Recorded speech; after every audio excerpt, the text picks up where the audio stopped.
자신들의 신곡 퍼미션 투 댄스에 1위를 내준 방탄소년단이 이전 1위 곡인 버터를 다시 정상에 올려놓는 진기록을 세웠습니다. BTS가 BTS를 제친 건데 글로벌 시장에서 이들에 대한 팬덤이 얼마나 두텁고 막강한지 보여준 셈입니다. 방탄소년단은 올 상반기 미국에서 CD 음반을 가장 많이 판 뮤지션에 오르기도 했습니다. 57만 3천 장을 팔아치워 2위인 미국 팝스타 테일러 스위프트보다 16만 장이나 많습니다. 놀라운 점은 방탄소년단이 올 상반기 물리적 음반을 내놓지 않아 지난해 발매한 앨범 CD만으로 거둔 성과란 겁니다. 방탄소년단의 필두로 K-팝이 글로벌 시장에서 막강한 영향력을 발휘하고 있는 가운데 국내 음반 시장도 초호황을 누렸습니다. 가온 차트 기준 올 상반기 앨범 판매량은 2,600만 장으로 지난해 3분기 누적 판매량과 맞먹는 수준입니다. 코로나19 장기화로 대면 콘서트와 행사 진행에는 어려움을 겪고 있지만 팬들의 소비가 앨범과 음원, 콘텐츠 등으로 전환됐기 때문입니다. 한국의 최근의 가수들이 전 세계적인 히트를 많이 하고 많이 알려져 있습니다. 그러면서 팬들도 많이 확보가 돼 있는데 이런 팬들이 세계적으로 음반을 많이 사기 때문에 상반기에 음반 매출이 많아지지 않았나 이렇게 생각을 합니다. 대형 아티스트들이 대거 컴백한 것도 주요했습니다. 하이브는 방탄소년단, 뉴이스트, 엔하이픈 등 아이돌 군단이, SM은 슈퍼주니어와 샤이니, YG는 아이콘과 트레저, JYP는 2PM과 트와이스 등이 전원 컴백했습니다. 엔터 4사의 주가도 같이 들썩이고 있는데요. 하반기 전망도 밝습니다. 국내외 다중이용시설 이용 제한이 길어지는 만큼 앨범 판매량 증가 추세는 당분간 지속될 것이란 분석인데요. 플랫폼 비즈니스도 가시화될 것으로 보여 엔터주들에 대한 기대감과 함께 목표 주가가 잇따라 상향 조정되고 있습니다. 전 세계를 매혹시킨 K-팝. 그저 어쩌다 찾아온 행운이 아닌데요. 글로벌 영토 확장을 위한 대한민국 엔터테인먼트 기업들의 숨은 전략을 지금부터 자세히 알아보겠습니다. 세계 대중음악의 주류가 된 K-팝이 잠깐 뜨고 질 것 같지 않은 이유, 이 국내 엔터테인먼트 기업들의 치밀한 전략이 녹아있기 때문이라고 합니다. 산업부 박승환 기자가 그 전략을 분석해드리겠습니다. 박 기자, 우리 가수들 음반 판매량이 역대 최대를 기록했어요? 네. 음반 판매량이 크게 늘어난 덕분에 국내 엔터테인먼트 회사들의 2분기 영업이익은 최대 지난해보다 70% 늘어날 것으로 전망됩니다. 대장주 하이브가 247억 원, SM 223억 원, JYP 148억 원 등인데요. 이 중 하이브는 이타카홀딩스 인수 등에 사용한 금액 110억 원이 일회성 비용으로 잡혔습니다. 이를 감안하면 4개 회사 모두 전년 대비 눈에 띄는 성장을 이뤄냈다고 볼 수 있는 거죠. 지금 코로나로 콘서트도 한번 열지 못하는 상황인데 굉장히 좀 괜찮은 성과 아닙니까, 이 정도면? 예, 맞습니다. 세계인들이 집콕에 들어간 사이 K-팝은 오프라인 대신에 온라인으로 승부수를 띄웠습니다. 콘서트 매출이 제로인 상황에서 앨범이나 콘텐츠만으로 일궈낸 값진 실적이라고 할 수 있는 거죠. 코로나 사태라는 위기를 역이용해서 디지털 경쟁력을 무기로 한류 4.0 시대를 연 겁니다. 한류 4.0이요? 벌써 4.0까지 갔습니까? 네.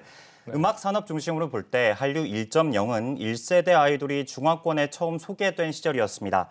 2.0은 SM, YG, JYP 등 3대 기획사 그룹이 아시아를 강타했을 때고요. 3.0은 모두 다 아시다시피 싸이의 강남스타일이죠. K-팝이 전 세계에 존재감을 알린 때였습니다. 4.0은 방탄소년단이 열었는데요. 내려오는 노랫마다 빌보드 차트에 오르는 기염을 토하고 있죠. K-팝이 글로벌 주류 음악으로 자리 잡았다는 의미입니다. 인터뷰 확인하시죠. 과거에는 한류라고 하는 것이 그냥 단순하고 우연적인 어떤 사건으로 많이 치부되기도 했고 그것의 효과를 저희가 보기는 사실 어려웠는데 이제는 이게 누적이 되다 보니까 이제는 사실 그것을 누구나 이제 부인하기는 사실 어렵고 이것은 어떤 어느 정도의 주류라고도 볼 수 있는 상황인데 기사를 보라 K-팝 기업들은 온라인에서 글로벌 음악 제국을 건설하는 중입니다. 이들의 디지털 전략은 크게 플랫폼 전략과 콘텐츠 전략으로 나눠볼 수 있는데요. 먼저 플랫폼 전략을 살펴보면 진화를 거듭하는 하이브의 위버스가 대표적입니다. 위버스는 스타와 메시지를 주고받고 각종 콘텐츠를 보거나 굿즈를 살 수 있는 앱인데요. 오늘 YG 소속 아이돌 블랙핑크가 입점했습니다. 위버스는 이제 BTS가 있는 하이브의 플랫폼인데 다른 소속인 블랙핑크가 여기에 합류를 했다. 이게 어떤 의미를 갖는 거죠? 네.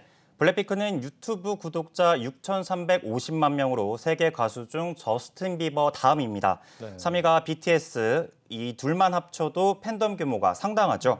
앞서 말씀드린 하이브가 인수한 이타카 홀딩스에는 저스틴 비버나 아리아나 그란데가 속해 있는데요. 이 모든 팬덤을 하이브의 위버스가 빨아들이는 셈입니다.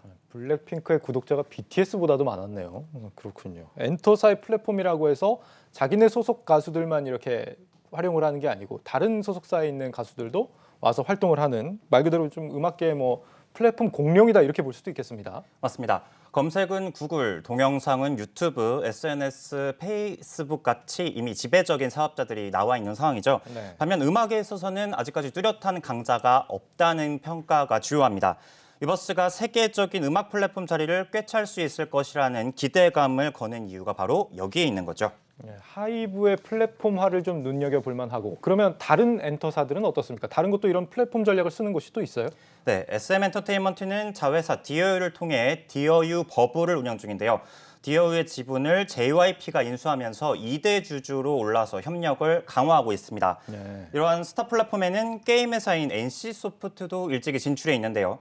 유니버스에 CJ ENM과 카카오 엔터 소속 아티스트들을 들여와서 사업을 확장하고 있습니다. 다들 플랫폼 전략들을 세우고 있는 거군요. 엔터사들의 지금 전략을 플랫폼을 구축하는 전략 그리고 또 한 가지가 아까 콘텐츠 전략이라고 했는데 이건 어떤 겁니까? 네, 결론부터 말씀드리자면 독립에 성공했습니다. 과거 기획사들은 아이돌 그룹을 육성해서 음악 방송에 출연시킴으로써 인지도를 높일 수 있었죠. 네. 이렇듯 기획은 엔터 기업이, 제작이나 유통은 지상파 방송이 맞는 구분이 허물어진 겁니다. 실제로 BTS의 소속사 하이브는 하이프 360를 통해서 공연이나 영상 콘텐츠를 직접 만들고 있습니다. 하이브 360요. 360는 무슨 뜻이죠? 갑자기? 365일 즐겁게 하겠다. 360일 즐겁게 하겠다. 네. 확실하지 않았습니다. 알겠습니다. 이 제작과 유통도 다 아예 이제 엔터사가 해버린다. 이제는 뭐 TV 방송 자체가 그렇게 뭐 큰 의미가 없기 때문에 이런 것도 좀 가능해졌다 이런 생각이 들어요.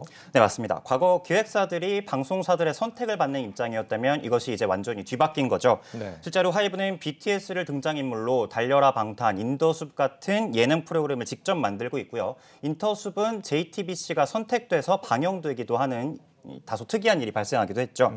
그나마 예능 프로그램은 이렇게라도 공개하지만 음악방송 출연은 전무한 상황입니다. 엔터사들이 방송사로부터 이제 주도권을 완전히 좀 가져왔다 이렇게도 볼 수 있는 것 같은데 직접 제작을 한다 그러면 이 소속 가수들에 맞게 뭔가 이런 연출이라든지 뭐 그런 유통이나 전반적으로 좀 맞춤형으로 할 수도 있겠다 이런 생각이 드는 것 같습니다. 좀 뭐 콘텐츠 구성 같은 게 기존보다는 좀 더 치밀해질 수 있겠다 이런 생각이 드는데요. 네, 맞습니다. 이를 위해서 SM 엔터테인먼트는 지난 5월이었죠. SM CNC, 미스틱 스토리, 키스트 등 흩어진 자회사들을 SM 스튜디오스로 합쳤습니다. 네. 소속 PD들과 콘텐츠 전문가들을 모아서 콘텐츠 역량을 키우기 위함이었다고 설명했는데요.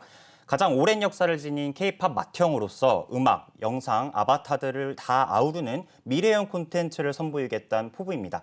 인터뷰 확인하시죠. K-팝을 소비하는 방식에 있어서 오프라인하고 차별성을 있는 게라고 한다면은 멀티캠 방식이라던가 아니면은 실감 콘텐츠를 접목해서 다양한 연출들을 온라인상으로 진행을 한다든지 그런 시도들이 사실은 한류 팬들에게 어떤 주목도를 좀 더 줄 수 있는 그런 시도들이 될 수 있을 거라 보고 플랫폼을 키우고 콘텐츠 측면에서도 혁신을 계속하고 있다라는 건데 이런 거는 해외랑은 좀 다른 건가요? 우리만의 특성인가요? 이런 건? 네, 좋은 지적이십니다. 아이돌 중심의 국내 음반 산업 구조는 과거 일본의 모델을 벤치마킹했다는 분석이 지배적입니다. 지난 20여 년간 실력을 갖고 닳은 결과 현재 K-팝은 가수들의 완성도나 엔터 기업들의 경쟁력이 일본을 넘어섰음은 물론 세계적인 위치에 올랐다는 평가가 지배적이죠. 게다가 육성 시스템을 단기간에 따라잡기 어려운 만큼 다른 나라에 이러한 시스템을 수출하는 시도도 이어지고 있습니다. 하이브가 미국에서 K-팝 보이그룹을 만들 계획이라고 하고요. 네. CJ ENM은 남미판 프로듀스 101을 만들겠다고 공식으로 밝힌 바 있죠. 그러니까 이런 그 흐름이 우리나라에서 좀 주도를 해나가고 있고 좀 선점해가고 있는 다른 나라 시장까지 그런 형태라고 할 수 있겠네요.